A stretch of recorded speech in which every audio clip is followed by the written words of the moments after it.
worldwide killer with it.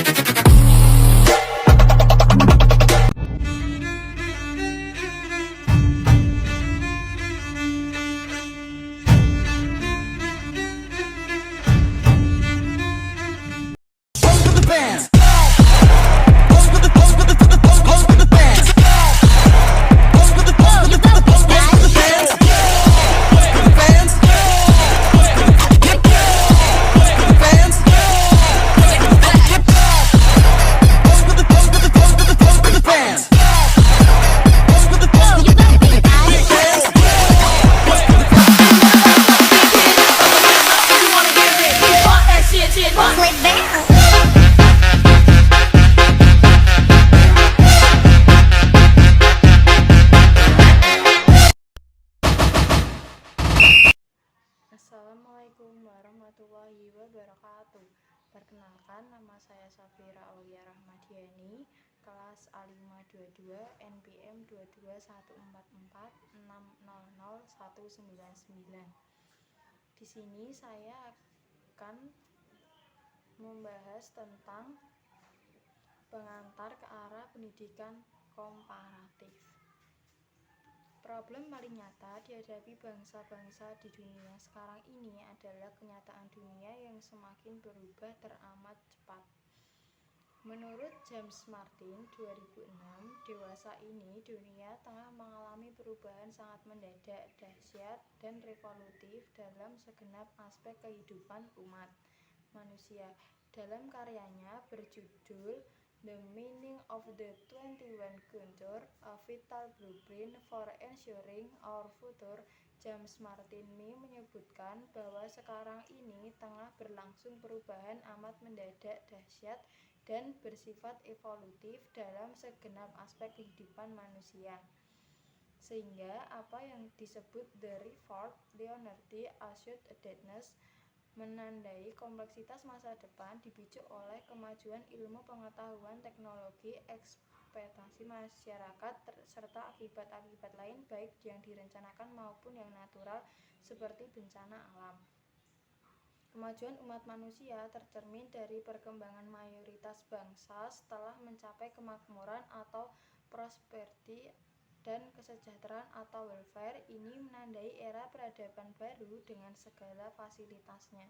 Namun, kemajuan tersebut tidak berarti membuat mereka terlena dengan kemajuan yang terbatas dari problem kehidupan yang terjadi. Justru, mayoritas bangsa-bangsa di dunia menjadi terlilit aneka problem internal seperti sosial, ekonomi, politik, dan budaya. Dapat disimpulkan bahwa tantangan utama yang dihadapi oleh bangsa-bangsa saat ini adalah perubahan yang sangat cepat dalam berbagai aspek kehidupan. Seperti yang diungkapkan oleh James Martin, perubahan tersebut mencakup kemajuan ilmu pengetahuan, teknologi, ekspektasi, masyarakat, dan dampak dari bencana alam. Meskipun banyak bangsa mencapai kemakmuran dan kesejahteraan, kemajuan tersebut tidak menghilangkan masalah internal seperti masalah sosial, ekonomi, politik, budaya yang membuat kompleksitas masa depan semakin meningkat. Terima kasih.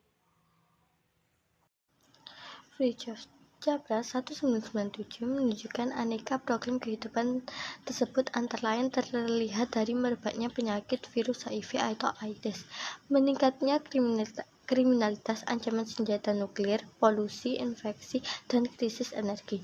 Bahkan beberapa yang belum disinggung oleh Fritjof Capra oleh beberapa ahli ditambahkan seperti ancaman virus flu burung dan flu babi, pemanasan global, ledaknya penduduk, merebaknya perang prasangka, menguatkan konflik, dan melemahkannya perdamaian. Beberapa negara di seluruh dunia menggunakan berbagai alat untuk memecahkan masalah internal tersebut. Pendidikan adalah salah satu alat yang digunakan. Hal ini seperti Amerika Serikat telah menggunakan pendidikan sebagai metode utama untuk menurunkan angka masalah kehidupan. Peter V. Coulson dan Barbara Sider 1995 mengatakan pendidikan sebagai mekanisme utama untuk meremajakan masalah sosial hidup. Selanjutnya, juru dakwah televisi dan paslon gereja baptis Thomas Roth di Lightbird Field Jeffrey Walworth mendirikan organisasi pada bulan Juni 1979. Organisasi ini didirikan sebagai respon terhadap meningkatnya jumlah penyimpangan sosial di Amerika Serikat, termasuk pornografi, absorpsi, dan homoseksual. Ketiganya dipandang oleh sebagian besar orang sebagai jenis pelanggaran moral. Mereka lebih mempercayai pendidikan dalam bentuk kendali orang tua daripada sekolah. Negara-negara selain Amerika Serikat juga banyak yang memecahkan problem internal melalui pendidikan. Cina adalah contoh negara di Asia yang melakukan hal yang sama, yakni membangun pendidikan sebagai solusi dalam memecahkan problem internal. Pendidikan di Cina diarahkan agar dapat mengembangkan pada diri anak memiliki sikap dalam bentuk pengabdian sosial atau social service. Model individu ideal di Cina adalah individu yang dapat mendedikasikan dirinya untuk membangun masyarakat batu Cina. Pengabdian sosial kepada suatu masyarakat dapat dilakukan dalam bentuk kerelaan berkorban atau willing sacrifice atau pengorbanan diri atau self sacrifice dan kerja keras hard work. Gilip G. Alberts, Robert F. Arnold, and Gail P. Kelty 1982. Baik Amerika Serikat maupun Cina adalah contoh yang mewakili beberapa negara dunia dewasa ini yang menjadikan pendidikan sebagai solusi dalam memecahkan suatu problem internal.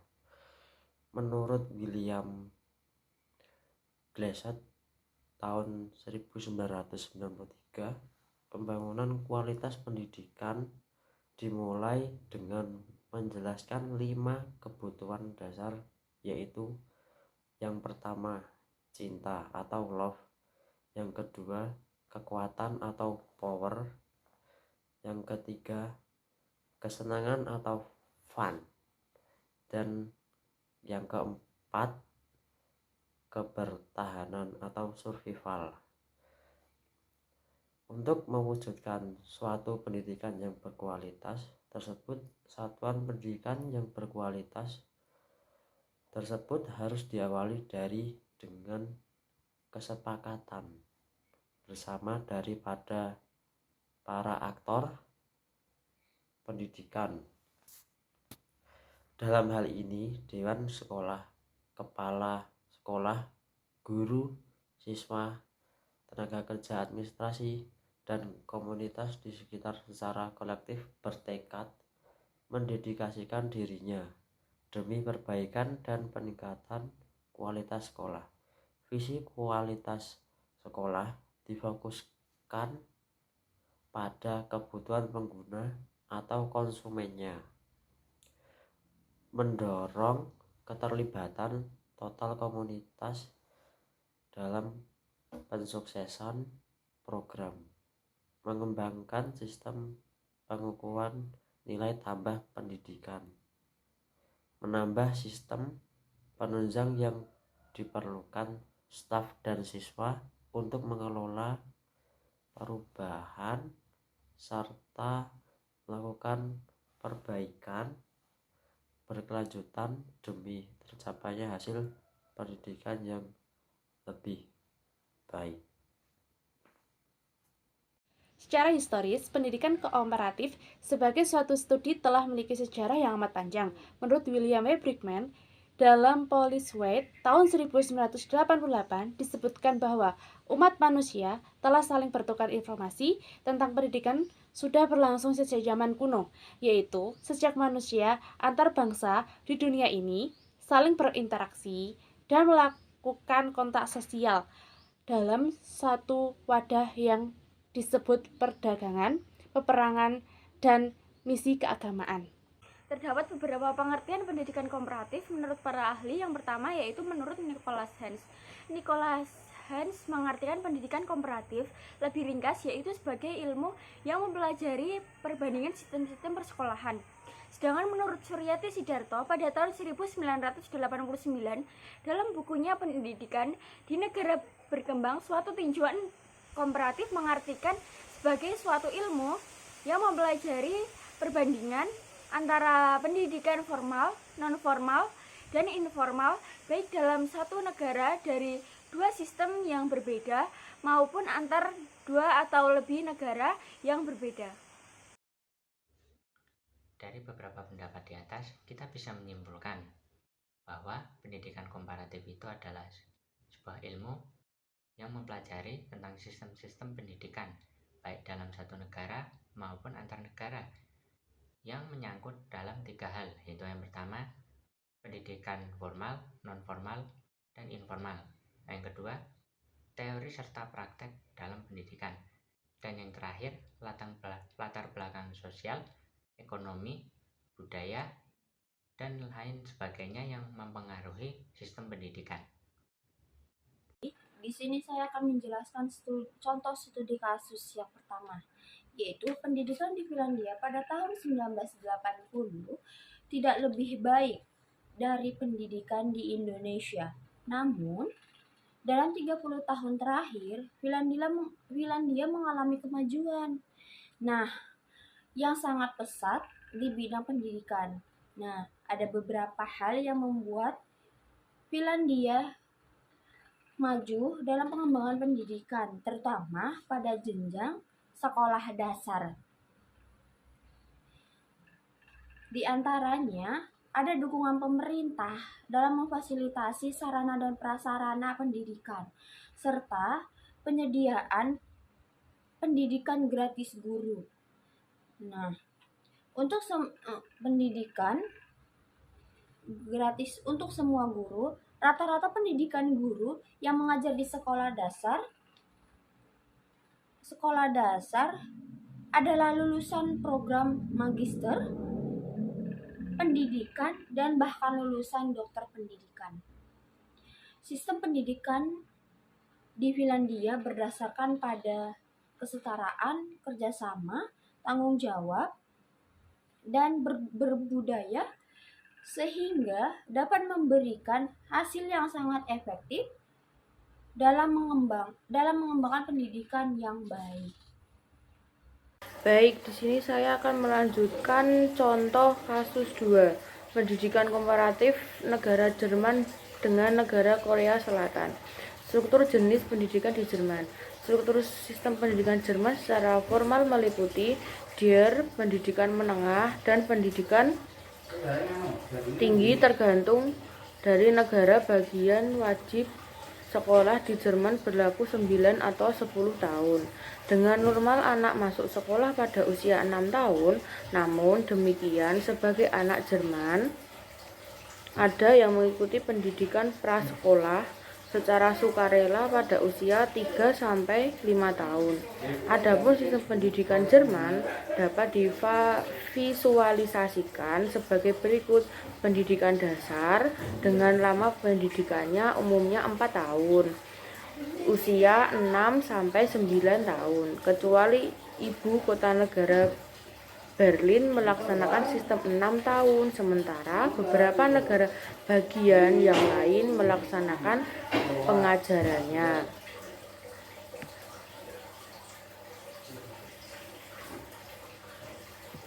Tahapan 2 tahun pada grade 5 dan 6 dalam lembaga perantara yang memberikan berbagai jenis pelajaran sebagai persiapan masuk ke program sekolah menengah. Negara-negara bagian lain menyediakan bentuk lain pula dan memberikan pelajaran-pelajaran khusus pada grade 5 dan 6. Sekolah menengah di Jerman dapat dibedakan menjadi 4 jenis, yaitu Hauptschule, Realschule, Realschule, Mittelschule, Gymnasium, dan Gesamtschule.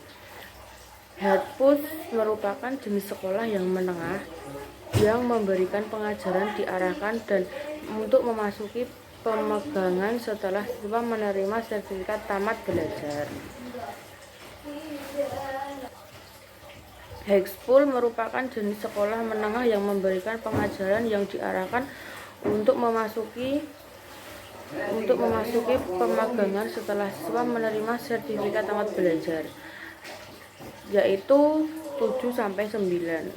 Selanjutnya, Real School merupakan program sekolah yang mempersiapkan siswa untuk memasuki karir sebagai pegawai atau guru kelas menengah. Program ini memiliki tuntunan akademik yang lebih tinggi daripada high school semenjak 1970-an. Tamatan sekolah ini telah menjadi persyaratan untuk memasuki program-program pemagangan.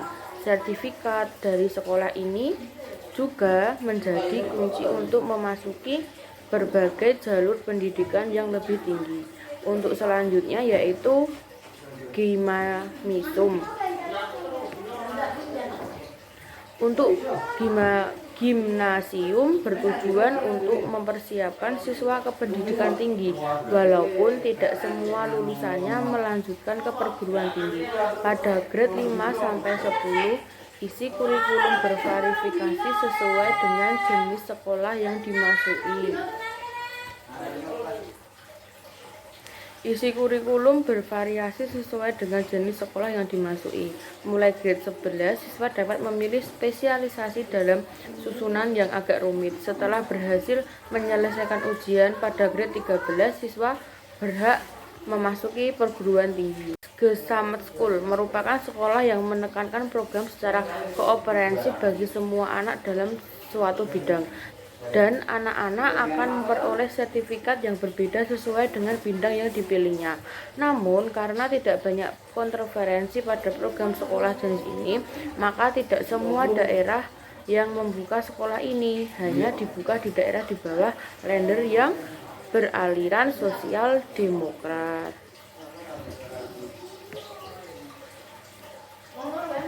Struktur dan jenis pendidikan di Korea Selatan.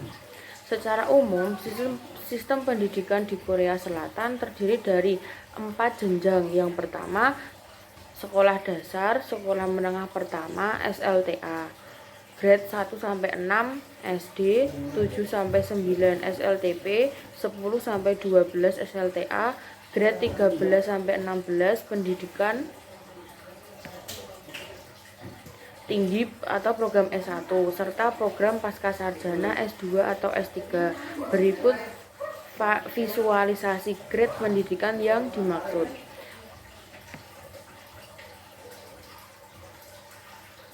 Sekolah dasar merupakan pendidikan wajib selama 6 tahun bagi anak usia 6-12 tahun. Dengan jumlah angka partisipasi murni APM, SD mencapai 99,8%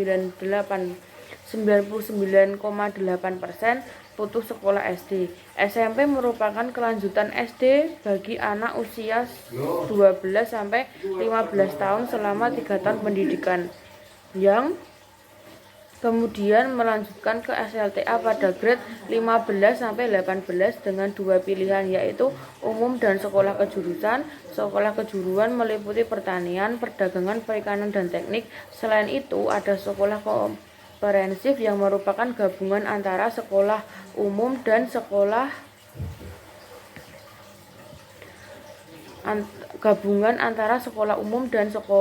kejuruan yang merupakan bekal untuk melanjutkan ke akademik junior college atau universitas senior, yang kemudian dapat melanjutkan ke program pascasarjana, graduate school, gelar master atau doktor. Sekian, terima kasih. Jadi dari beberapa materi yang telah disampaikan oleh rekan saya, dapat disimpulkan bahwa pendidikan komparatif merupakan cabang ilmu pengetahuan yang mencakup studi perbandingan dan pengumpulan informasi tentang sistem pendidikan di berbagai negara dan kultura. Pendidikan komparatif bertujuan untuk mengetahui dan membandingkan praktis teori dan sistem pendidikan di berbagai tempat dan waktu. Pendidikan komparatif bertujuan sebagai sebagai suatu ilmu yang mempelajari perbandingan antara pendidikan formal, non-formal, dan informal, baik dalam satu negara dari dua sistem yang berbeda maupun antar dua atau lebih negara yang berbeda. Pendidikan komparatif juga memiliki beberapa cabang ilmu pengetahuan yang berkaitan, seperti ilmu perbandingan pendidikan, ilmu pendidikan sosial, ilmu pendidikan nasional, dan teori pendidikan sistematis.